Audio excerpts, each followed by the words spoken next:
Something I really believe right now about what is happening in Chicago and the ways that the Texas National Guard are being deployed to support ICE and clean up a lawless city, both racist talking points that the right wing has used to attack Chicago for even before I was born. I think the thing that makes it particularly different right now is that they are doing something completely, if you will forgive the use of the word because people love to use it in democratic politics, unprecedented. This is literally unprecedented. This is something that hasn't happened since the Civil War, right? For a governor to say, please don't send troops here, and for another state to invade. It's still being decided the legality of in court.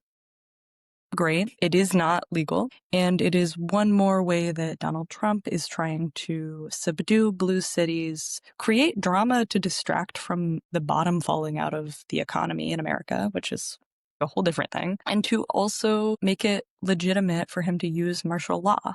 That is what the goal is as they move towards like their fascist strongman state. One of the things that I'm hearing people say, especially right now, when people are being deported, when it's like just really horrific to go outside in Chicago and to see the ways that people are being attacked, and the ways that these people who are just really horrible, dehumanizing the whole thing is. And for us to also see all of the ways that people are resisting and doing rapid response and trying to support people and show up and provide mutual aid, entirely volunteer with all of those things happening, especially when things feel very helpless and a lot of people are feeling a lot of despair. Something that I'm feeling a lot of urgency around, that not everybody feels the same amount of urgency around, and that's okay, is we are in a moment right now where there are all these political figures that have the desire to show that they are resisting Donald Trump, right? Like they're like, oh yeah,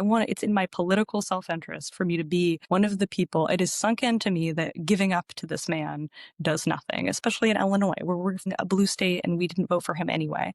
There is real political impetus for people to show up and to show how they are showing up in a meaningful way, right? And to not be doing fake shit.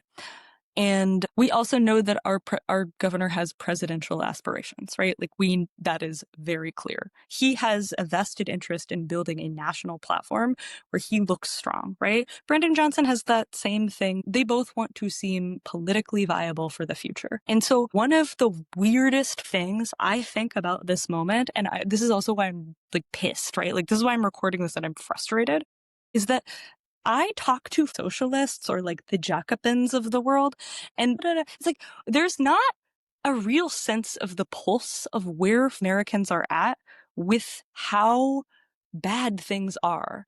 Liberals want blood, man. Like liberals want to show up, they want to do mutual aid, they have been radicalized, right? People know what's going on.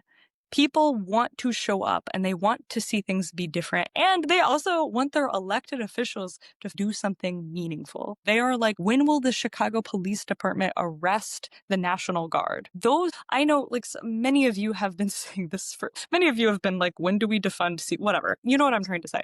The people who are saying that right now are not the people that J.B. Pritzker, the political establishment of Illinois, is used to hearing that from. They are their base, right? They are wealthy. They are white. They are liberal. They are people who have voted blue no matter who. And they are saying, go outside and arrest Greg Bovino and Kristi Noem. That, to me, is incredibly meaninful, because it says that there is now, right now, a gap between what those political candidates who are used to doing meaningless optic statement shit, right?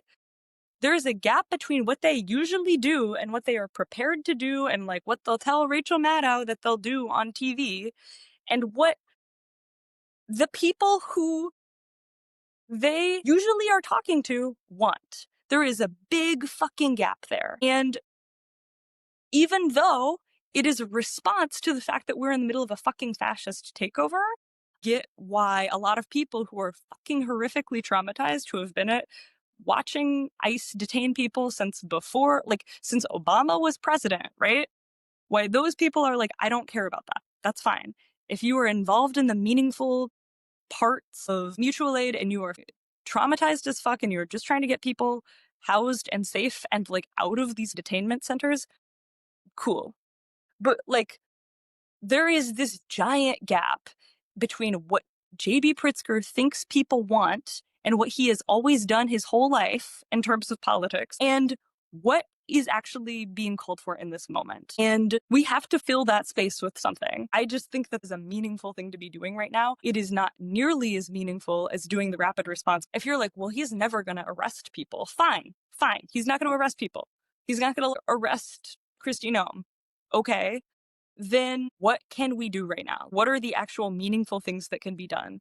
If we don't think that Brandon Johnson's signs are enough, or like locking the doors of these parking passes, or what the fuck ever, what are the things? Because we have this window right now, and why I'm yelling in this video is because other people fill it all the time. If I look at JB Pritzker's X account, it is full of people who have no one believes them, no one cares about them, no one is listening. Many of them are bots, but they are the awake Illinois of the world, right? Put out by the right wing. The void of what is possible gets filled when we don't fill it.